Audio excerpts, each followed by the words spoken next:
former presidential candidate of the Labour Party, insinuated on his appearance on one of the television stations that you kind of betrayed him. That was the implication of his comment. How do you respond or react to that? Well, let's put it this way. Any politician that knows what he's doing cannot be betrayed by anybody.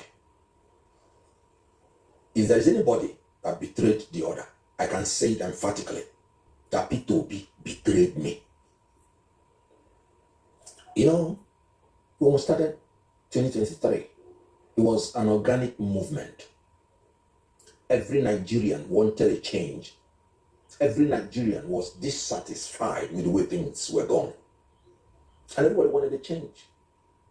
And so we and Nigerians felt that there is a new thing that is appearing in the horizon. And because I'm a man looking for the security and welfare of Nigerians, not any politician or any political party, I was sold to it. Nobody drafted me into following the movement. I followed the movement myself.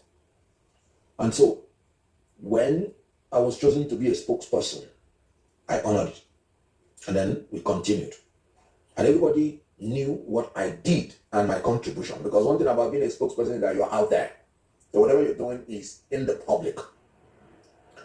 So whatever you're contributing when you're a spokesperson is out there in the public. And we did. And we achieved what we believed we achieved. And we believed that we won the election. Then after that, what happened? We believed that we were denied. We went to court, up to Supreme Court, and we believed that we did not get justice.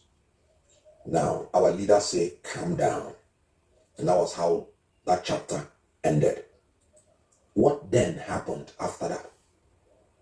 If you did what you did in 2023, if you are a brilliant politician, what you should do is to start preparing, start consolidating for 2027. And the first platform you start with is your party. In Nigeria, there's no room for independent candidacy. So you must have a party, a political party as your platform. And when we moved into Labour Party, nobody was interested in the structure of the Labour Party because we moved in for the election. So nobody even wanted to ruffle any structure of Labour Party. That was why when people wanted to assault Labour Party, I took it that they wanted to assault our electoral chances, and I fought fiercely against that.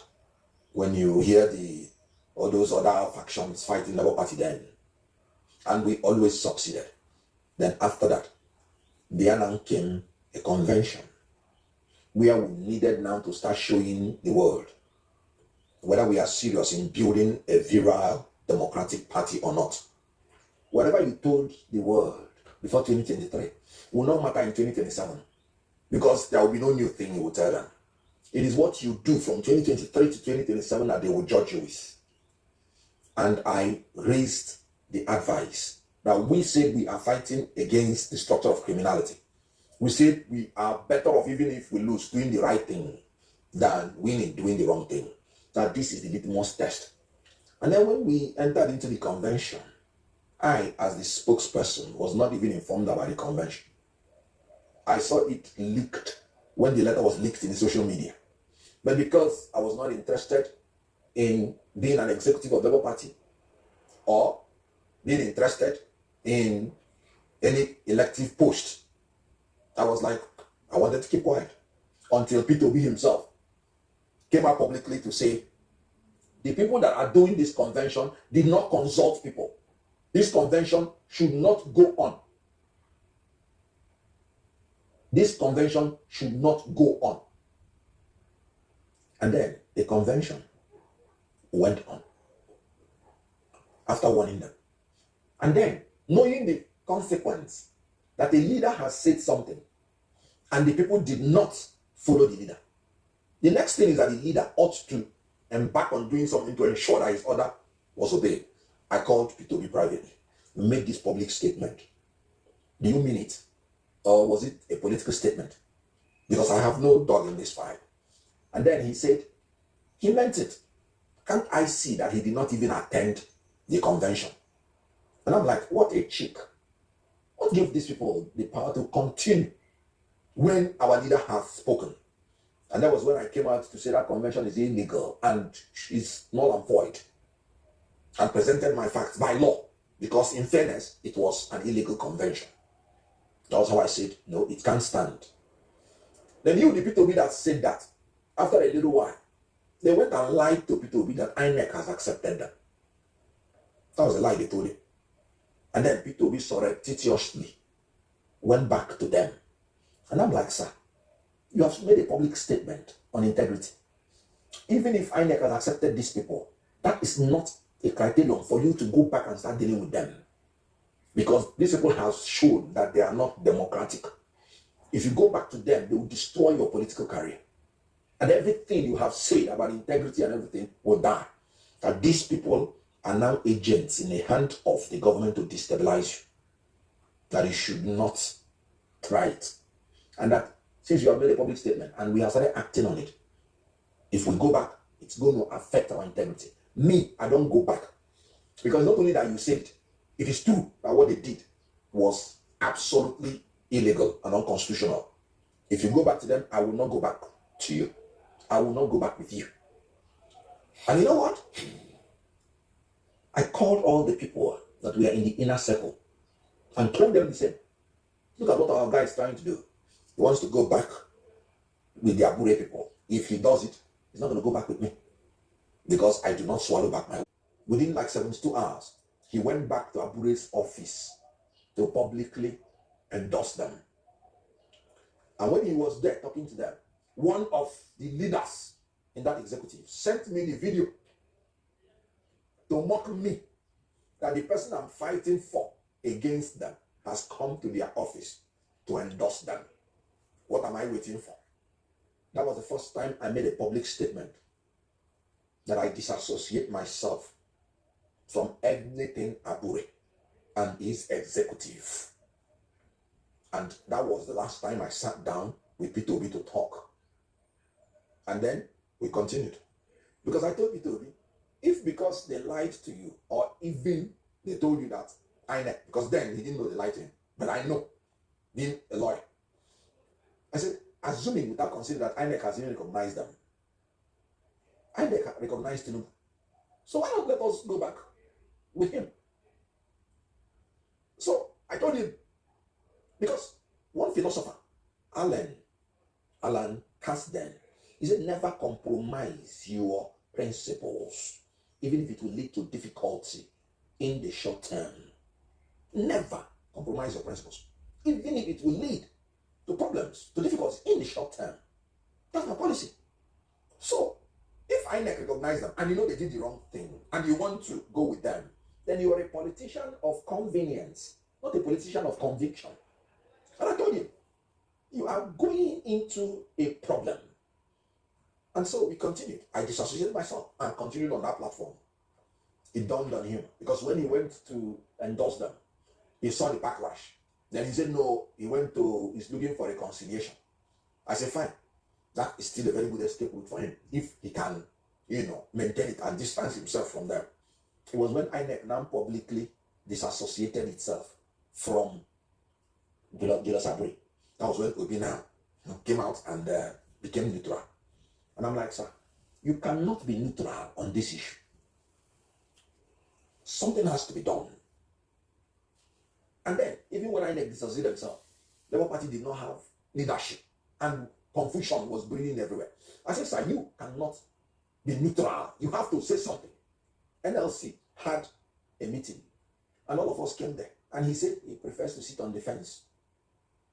And I'm like, hold on. In front of everybody, I said, sir, this is not something you can sit on the fence. A leader must take a decision. And he insisted he prefers to sit on the fence. And I said, okay. When he left, all the people there were so annoyed. I still begged them. I said, please. Because I know that his political career is on the line. I still begged them. I said, please, let's write a letter to him and still give him time to take decision. Because everybody wanted to implement whatever is his wish. Because we were fighting for him. We wrote a letter to him and still gave him some time.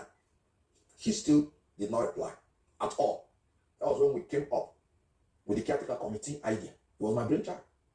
I went into the constitution and I told them, the NWC having been rejected, this is the only choice we have legally. And that was how it was carried. And then like Alex Oti, the governor Alex Oti, took it upon himself because he's a more decisive person. And then organized the woman here to where they, chose and Obi came and announced the caretaker chairman. After that day, Julius Abure people went to court. Obi even told them that if they go to court and win, he will support them. After he's announcing the caretaker committee. And they went to court and won. And Obi abandoned the caretaker committee and started working with them. I was still maintaining my stand. I still told the whole world. I said the High Court decision is not according to the law. Because I'm a minister in the Temple of Justice. And our first rule in professional conduct is that we are trained to uphold the rule of law. Abure went to Court of Appeal, as in the caretaker committee went on Court of Appeal. And Abure won. By then, Obi had made up his mind that these people are the authentic one. And he was working with them. The gubernatorial election in Anambra State, it was Abure people that brought the candidate of them. Obi worked with them on that. And then I made it clear after the Court of Appeal decision, and I saw that Obi is still working with these people. Remember, they asked the legal advisor of Labour Party openly, and he said Obi is working with them. Within the time they went to court, I maintained my stand that the High Court and the Court of Appeal, they are in error because that did not accord to the law. Because the law is very clear. The Supreme Court has held that the court does not have any jurisdiction to interfere in the internal affairs of political parties. And I think this is the position of the law. And the High Court and the Court of Appeal erred in law. And that even if they go to Supreme Court, and Supreme Court holds that they are right, I am done with Labour Party. Because I have seen what they are doing, and that's not what should be done. And my principal will not allow me, knowing that they are not doing the right thing, to follow them. So I resigned from the Labour Party because I said, whatever is the decision of the Supreme Court, whether it is for caretaker or for Abure them, I do not think I want to work with this set of politicians that do not have principle. And throughout the time I worked with Obi, I never consulted, worked with any politician whatsoever. And I'm making a public statement. When I was in PDP, I never consulted and worked with any politician outside PDP. When I was in APC, the same thing. When I was in Labour Party, the same thing. So I resigned from Labour Party. And then, when the Supreme Court gave judgment, that was when Obi remembered again the caretaker committee. Caretaker committee was in abeyance. As a matter of fact, I was the one even going to the press when they asked me anything, defending them. Even when I resigned from Labour Party. Because as you know, I'm a public affairs analyst. And I state the facts anytime as clear as possible. So when the Supreme Court gave judgment, it was in favor of the caretaker committee. That was when Obi came back. And when we had that meeting, he said, let us take the CTC to INEC. And they went to INEC. And then they took the CTC there. Yet INEC did not do anything. INEC was delayed. And since then, what has he done? Obi, when he said that somebody betrayed him, it is not true. Obi is the one betraying himself. And let me tell you the gospel truth. Nobody is murdering Obi's political career. Obi is committing political suicide. And I mean it. Because I recall when we were campaigning, I went to the national office when I saw their mindset and pleaded with every member of the Labour Party that nobody should campaign or endorse any candidate who is not a member of the Labour Party.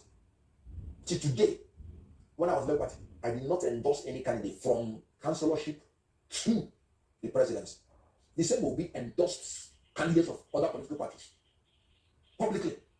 The gubernatorial candidate of another party was who will be endorsed in Cross River State, rather than the Labour Party gubernatorial candidate publicly. When I'm saying everything, anything I did with Obi, it is only the ones that have been public. Anything we discuss confidentially, I will never say unless he brings it up. Something I'm telling you is something that's already in the public. So at the end of the day, it was still Obi that endorsed the candidates of other political parties, apart from Labour Party. I recall when I took some Labour Party candidates to the national headquarters, begging that they should be endorsed. I knew the obstacles that I had to pass. So the issue here is when he's trying to make that insinuation, but I was telling him that these people, they were going to sell him out. And if he follows them, I will not follow him. He said I was the only rascal. I was trying to make him I'm in a haste that I'm suggesting, trying to make insinuations because he likes to make insinuations. What is he saying today?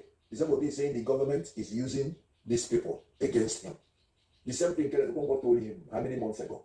For crying out loud, if you're a leader, you are in such a party, you have 2-3 options. The first one is if you see that these people are criminals the way you want to paint them now, you leave the party if you can't solve the problem as a leader, so that your followers will not be confused, and so that you don't get so close to the time of the next election that you would have nothing to do about it. Now, you did not leave. You remained with them. Why? Because you're in cahoot with them in everything they do.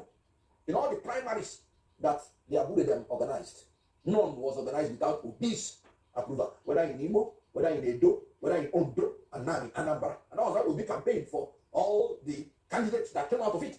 So you're in cahoot with these people in private. In public, you want to paint another image. No, you're just being a politician of convenience, not a politician of conviction. So where does Kenneth come into this?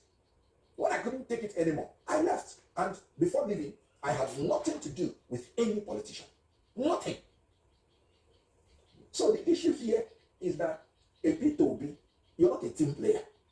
You're not a great manager of political issues. And you're looking for your problem outside you. I told him that whatever happens to Labour Party has happened to his political career. Because anytime you're stepping out into a coalition, the destiny of your political future is no longer in your hands. Because you have to subordinate your own interest to the interest of the coalition. Labour Party is not viable now as a party to prosecute presidential campaign. So his political destiny lies now in the coalition, or he is not going to make any impact whatsoever in 2027. So when he insinuated that Kenneth Okonkwo betrayed him, sorry, Obi betrayed himself because he is just committing political suicide. Since you've made reference